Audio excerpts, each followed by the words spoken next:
A fool cannot write a book. It takes an intelligent person to write a book because it has to do with mental work. If you're not creative, you cannot write a book. Because when you're writing a book, your brain, your mind, your imagination, everything goes into it. Please take note that writing a book is beyond using pen or typing. The major work is the creativity in it because you can employ someone to do the typing for you, to do the writing for you. But what if the person that wants to write it is not creative? Even the person dictating it is not creative. So somehow, when you are the one that think of the idea, even if you're not the one typing, it, someone is typing it for you, it is your work. That is why it is very painful when you see someone plagiarizing someone else's work, especially when the person that stole the idea is someone trusted. Maybe someone you confided in, like, this is my idea, this is the book I want to write. I've not yet published it, but please go through it. Many people have loved story because of that. Maybe they drafted the script, they gave it to a trusted person just to go through it for them. The person will just steal it, produce it into film, write it into book, even before the owner gets to do that. It is really frustrating. So stay with me right here as I share with you ways to write book without stress.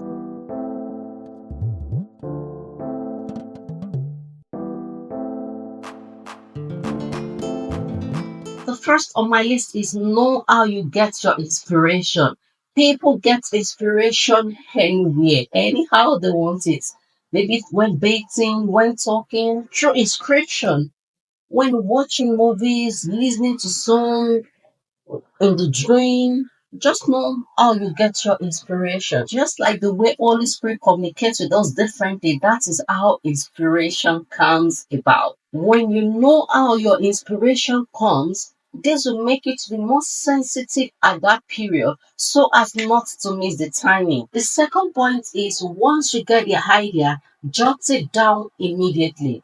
Don't sleep over it. Make sure you jot it down immediately. Sleeping here, I mean, is not you just taking a nap or sleeping over to the other day. What I mean is, don't give it time. You might say, oh, I'm washing plates now. When I'm done washing plates, I will take note of it.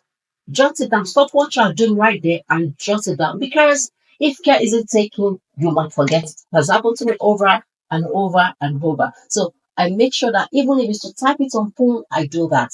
So once inspiration comes, jot it down, write it somewhere, type it somewhere, even if it's to send to your mail, to just type it somewhere, or to tell someone to remind you, or to do a voice note, voice over recording, just do something at that moment. If care isn't taking, you will forget it. Don't sleep over it. Write it down, jot it down. Make sure you note it. The reason I said you should note it down, you know, God is so wonderful. Is the God of many chances. You might have the chance to still get it back that day, that week, that month, that year, even a few years' time. And it is possible you might not recover it again. So make sure you're very sensitive. Once you get it, jot it down. Note it down immediately. I'm not the type of person that would really like writing with pen. I type most times because I prefer that. So if it's to type, do that immediately. The third point is take your time and break it down. If you want to write book to be published, please take more time. I, as an example, when I want to write book, I take my time. I write it. I first write the chapters.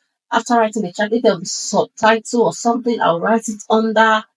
What I want it to flow. Like, for example, you want to write about childbirth. You now started with the child is sucking, the baby is sucking breast. That is not where you start from. For it to flow, you have to start from the conception, how the baby was developing in the womb. Process, that will make it really okay for people to read, even for you to read. But just jumping, maybe you talk about cesarean session, you go to conception, you go to breastfeeding, you go to when the baby is developing, it's disjointed. So you have to break it down, not chapter by chapter, what should come before this.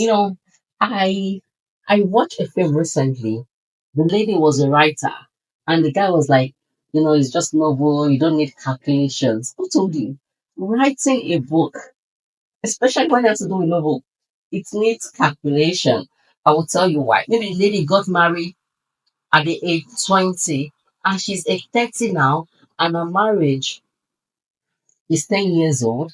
Next thing you now said is, um, you have to reason it well. Okay, take for instance saying that the lady is 30 years old now, her marriage is 10 years old, and she got married at 25. It doesn't really come together. So if it's to calculate, if it's to minus, like if I minus this age from this will be the answer. This will be this. It's better you do it. So people will start reading your book and say, what kind of thing is this? If you have to calculate, calculate. If you have to check the dates, check the time. If it's for you to browse to know what was in existence then, that is not in existence again. Try it, browse it, make more research. Don't just, like I said, it's intelligent people that write book.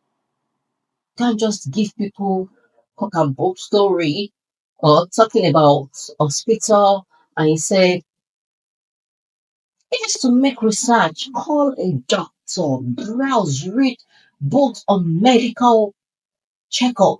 Don't just write things anyhow for things sake. Please make sure what you're writing is something that can be proven.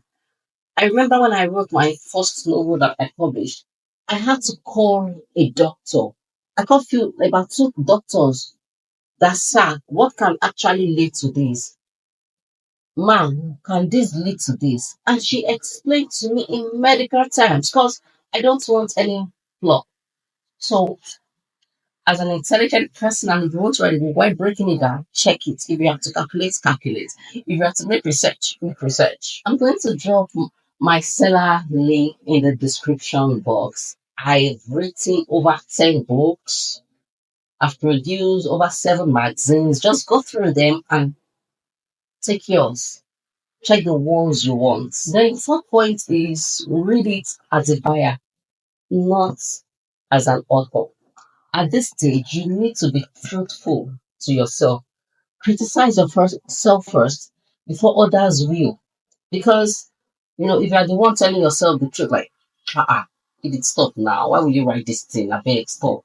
Change this, change this. It's better because you won't really insult yourself. And it's okay, even if you insult yourself. Let alone someone else doing that for you. Criticize as if you're not the writer. Read the book as the buyer. Sometimes if you're reading a book, you might like, no, no, no, this thing didn't really go. Should I add this? Should I subtract it? That is how you do it at times. Read it loud if need be. And you can give your manuscript to a trusted person that I know I said it in the beginning that some trusted person have actually betrayed some people, but that does not mean that still not people you can still give it to read. And make sure your book is properly edited, proofreading to make it, even if it's not 100% error free, at least close to perfection. And don't share your manuscript anyhow just because you want to prove to people that, yes, I can write a book, I've written a book, something you've not published, you've not even got to the ISB, nothing, nothing. You start sharing it about to people. Please avoid plagiarism. This really is a painful thing. And until next video, if you're interested in writing a book with all these things I've listed, you can start writing. And if you still need more help, feel free to reach out to me. Until next video, remember to stay dignified.